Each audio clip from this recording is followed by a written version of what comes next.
So can I make a recommendation before we start rolling? Put it up here and shoot down. The problem is I can't do that. I tried it. Oh, okay. I've already tried it. Look at behind the scenes already. You're watching the technical issues that are going on with us. We are together, Daryl and Andy together. It's always game day in Cleveland. Man, what a great day. We're sitting here at Cleveland Browns Stadium after a big victory, 24-3, the final. Daryl, I talked about it for a while. We've been talking about it on this podcast too. Defense, defense, defense. I can sit here and talk all about how Deshaun Watson, played the way we wanted him to play. But when it comes down to it, that new look defense for the Browns absolutely shut Joe Burrow down. It started from the opening snap of the game when Zadarius Smith not only hit Burrow, but was able to knock him down. And that really set the tone. Obviously, Myles Garrett eventually delivering the knockout blow with the sack in the fourth quarter that allowed the offense to get back out there and score that final touchdown and the 2-point conversion put it away. But you're right. It absolutely 100% started with the defense. Both Myles Garrett and Zadarius Smith, 4 QB hits. They made Joe Burrow feel them all afternoon long. I mean, this was textbook Jim Schwartz, aggressive, get after the quarterback, make the quarterback feel your presence in the backfield type of a game. Obviously, Mother Nature, I think, helped a little bit too. Neither quarterback could throw worth a lick. Especially early on. So. Absolutely. But the secondary, give Grant Delpit his props, give Denzel Ward his props, give Martin Emerson his props. I was all over double O in the second half because he made the great play, and then you get fourth down. Then Myles Garrett comes up with a gigantic sack. Then you get the touchdown pass to Harrison Bryant. And for the first time in forever, there were so many moments in the fourth quarter, all right, it's still in striking distance for the Bengals. What's going to happen here? I wonder if they're going to be able to come back, if Joe Burrow is going to be Joe Burrow. But Cleveland is Cleveland. Maybe not anymore because of the way they ended this thing. And they put the pedal to the metal at the end. And those big defensive plays led to that touchdown and the conversion. Well, not only that, but Joe Burrow didn't even finish the game. Right. The Bengals raised the white flag with 5 minutes to go. I was like, all right, well, we'll see y'all next week. But and that is not something that I expected coming into the game, that Joe Burrow wasn't even going to finish the game after nobody in the NFL would have expected that. Right. But yeah, I mean, it was a bit of an offensive slog, especially there in the first half. It was real tough to watch. Deshaun Watson talked about after the game just how difficult it was throwing the football. He had multiple opportunities down the field. Amari Cooper had him open, couldn't connect. Had Marquise Goodwin twice open down the field, couldn't connect.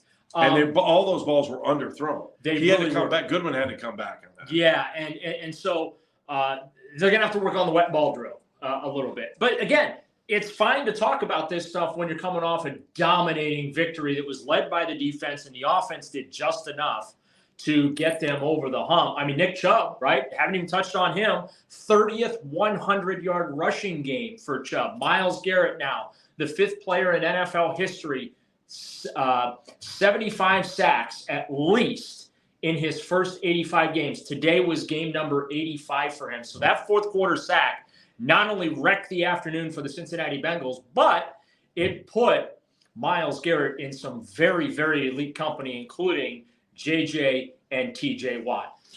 I think it's going to be interesting because it started with Cincinnati and the season will end with Cincinnati on week 18. So you'll be able to bookend all of these things that are going on. Daryl, let's go back to Deshaun Watson. There were points during the game when he was extending plays, when he ran for the touchdown. First of all, I was getting a little nervous when he ran for the touchdown the Bengals did not let up. When he ran as a runner and didn't give himself up, which I still think I'm trying to figure out why he doesn't do that a little more often, but whatever, it worked today. But I fear for his health down the road when he's going to – the Bengals hit him and hit him hard. But he kept getting up each time and shaking it off. There's one play where he delivered a block. Oh, it was awesome. And it was awesome, but I had a little Crash Davis moment. Did you block with your throwing shoulder or your other shoulder? Hopefully it was the other shoulder, because you should never block in football with the one you're using to throw with. But, he's not afraid to play physical. And that was his reputation coming to Cleveland. And look, I kind of feel like that. Daryl, we haven't seen that. I don't know that I've ever seen that from any Browns quarterback. No, and it is rare where contact does not bother him. I think contact in the backfield bothers him, But when he's running and trying to evade defenders and he has those safeties and corners and linebackers on skates, I mean, look, the touchdown run was an audible. He saw something to the line. He said that the Bengals checked out of something, so he checked out of something, and they checked, and he checked, and they checked, he checked. Then next thing you know, he's running 13 yards to the end zone for a touchdown. And like, they needed that play because, again, the offense was just kind of sputtering. It was 10-0 at that point. Eventually, it was 10-3. Bengals get a field goal. Bengals missed the 51-yard field goal. Dustin Hopkins, nice debut for him, 43, 42.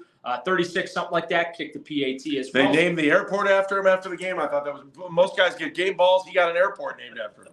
So, and so you feel really, really good about the kicking situation and how that operation was rather seamless and smooth considering the wet conditions. And Hopkins talked about it after the game, just how easy it is for that operation to get messed up when the weather is like it was today and you're sending – wet footballs back to be caught and spotted, get those laces around, give them a good ball to really lay into and get through the uprights. But everything in that regard was really, really smooth. So I think a little bit of a sigh of relief. The Bronx, by the way, Browns fan remains undefeated. The Bronx cheers every time he made a kick. Just fantastic. The first time I heard it, I was like, really? Going to do this? And then he made, and it kept going. I'm like, no, they're going to do this today. Every time he makes a kick, he's getting the Bronx cheers. And I don't think that like it was anything against him. It was just the fact that just the frustration of, the kicking here is so difficult and they haven't found a kicker and Kate York's problems and whatnot. But that was pretty funny today here at the stadium, the Bronx cheers from the Browns fans every time Dustin Hopkins made a kick. Yeah, I mean, it was a great day at the stadium. I mean, the weather wasn't great, but the atmosphere before the game there was a buzz. I mean, it just had it had a feel to it. It had a feel of a fan base that was waiting to see a quality team walk out on the field, a team that they knew could be very good. But the defense still today played way better than I thought. Now, maybe the field conditions had something to do with that. We'll find out in Pittsburgh when the Browns play on Monday night, coming up a week from Monday or a week from today, if you're watching this on Monday. But Daryl, I got to tell you, I feel really good about this team. I feel really good about the way the defense got things. Defense set the tone, as you said, when the offense seemed to be struggling a little bit. But I do like the way that Kevin opened up the playbook a little bit more. And now, again, as that position of running back becomes a one-player position on any given team, we're seeing wide receivers like Elijah Moore get into the mix running the ball so that it's not all on that single running back. Yeah, and look, Nick Chubb certainly can carry the load by himself. And in fact, in the first half, I was tweeting, the only thing that's working for the Browns offense right now is when they give the ball to Nick Chubb to touch. Nothing else was really working. And obviously the weather conditions had a lot to do with that. Jerome Ford, his first carry of the season ended up being a fumble, big mistake deep there. In the red zone too. I mean, so that's a tough pill to swallow. But then, hey, let's give him some love and some credit. He bounced back. Next 14 carries, hung onto the rock. Had to really churn out 36 yards the hard way. But when you look at some of the variety, because you mentioned how the playbook kind of got opened up a little bit, and I realized some stuff didn't work when they did that, right? Especially the down the field throws didn't work, but they were underthrown. They would have worked if they weren't underthrown. Right, and I think that in perfect conditions on Sunday afternoon, the 24-3 could have been a lot worse for the Cincinnati Bengals when you talk about this Browns offense, because Marquise Goodwin was open on both throws. Amari Cooper was open on one of the throws. So it's on tape now.